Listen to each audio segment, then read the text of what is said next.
Welcome to the first third Thursday of the year. We are here with Larry. Hey, Larry. Hey, how are you? And we're going to talk about his art.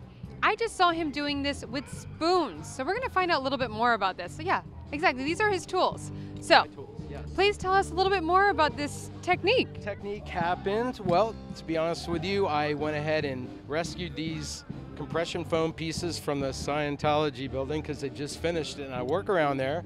So I've been doing other art with foam, but this stuff is amazing because after putting primer on it, I'm able to use the spoons and not break the seal in the styrofoam, and it makes like putty, really smooth. So I'm able to make these nice curves and three-dimensional things and this and this and this, and it just keeps going. I just can't stop because the deeper you go into the foam, the more dimensional you can really travel a long way. It has that dimension.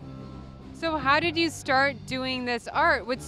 How did you start using spoons as your tools? Well, because of the foam, and I hadn't been using foam before because I used different sheathing from the stores, the box stores, and I used my fingers actually for my other painting that I do, and I used them to spread out. But the foam was not thick enough, and all of a sudden I started doing some of these little indentations for the shark, and actually this is one of the first ones that I realized I could really do dimensional work. So, and it started to spread, and I go deeper and deeper, and it may take me a year to finish one now if I don't stop my brain from functioning. But yeah, I really enjoy it. So most of the back part is all foam.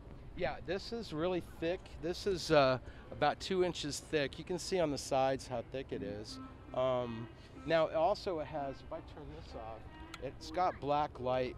It's got black light. You can't really see it here, but there is black lighting here. You see the highlighted bird looking out, and fish guy here.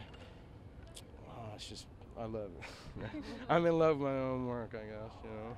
So, but it continues on, and it's just one of these things. As you get older, they say you go to bed early and wake up and do all these things. Well, my dogs have been getting me up for the past year and a half because I have a lot of older dogs, and I get up at 2, 3 in the morning, nice and quiet, go to bed really early, and wake up and do my artwork in the morning. It's beautiful here in Florida. I've lived here for a very, very long time, actually. Long time.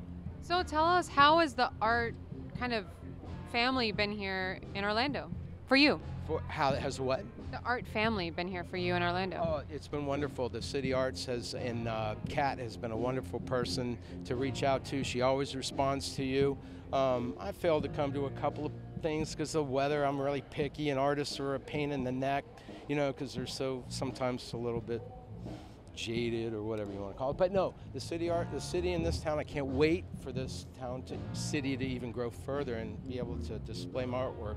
And actually at UCF, I took a class with a professor by the name of Johann Eiffels back in the 70s. And this guy is a master sculptor of anything metal, and he makes these giant, he's 94 years old and he still does his artwork. So he's my inspiration.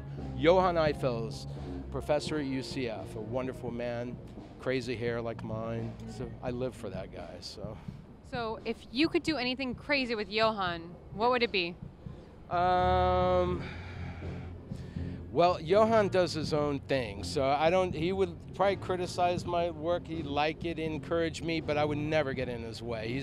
He drives the forklifts. You have to see him on video, actually. He's a wonderful human being. Johann Eiffels is actually he's from Iceland, but it's one of the things that's helped out here. Not to mention my mom being so creative too, and runs in the family, I guess. So is that how you got started, when you were young, or when did you get started? Yeah, when I first started, actually, I lost my dad really young, and third grade teachers was a music teacher and art teacher, Miss May, and she recognized some of the things. She made a question, you know, show me a shape. So I just did this weird shape with my fingers. She goes, yes. And it's like, that kind of shocked me. What do you mean, I have creativity? And as the years went on, I went to Glenridge Junior High School and was in the art club there. A wonderful person by the name of Mrs. Wright. And then at Winter Park High School, Mr. Ford. But it was always kind of a side thing. I've never had it in the forefront, but as I get older, it just seems to be coming more and more and more. Because I do make recycled palm art debris and make turtles and fish and penguins that you don't even see here. So I have another facet to my art.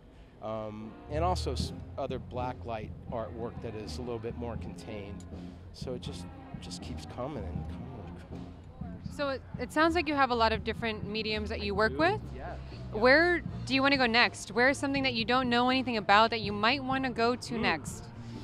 Well, every day when I wake up, I seem to take off where I left off. So things just kind of come to me. And doing these, actually I made these bamboo easels too. So I do a lot of different artwork, woodwork, but it's so much. I have so much to do. I don't know where to stop because I just keep rotating. I guess the ADHD helps a little bit with my creativity.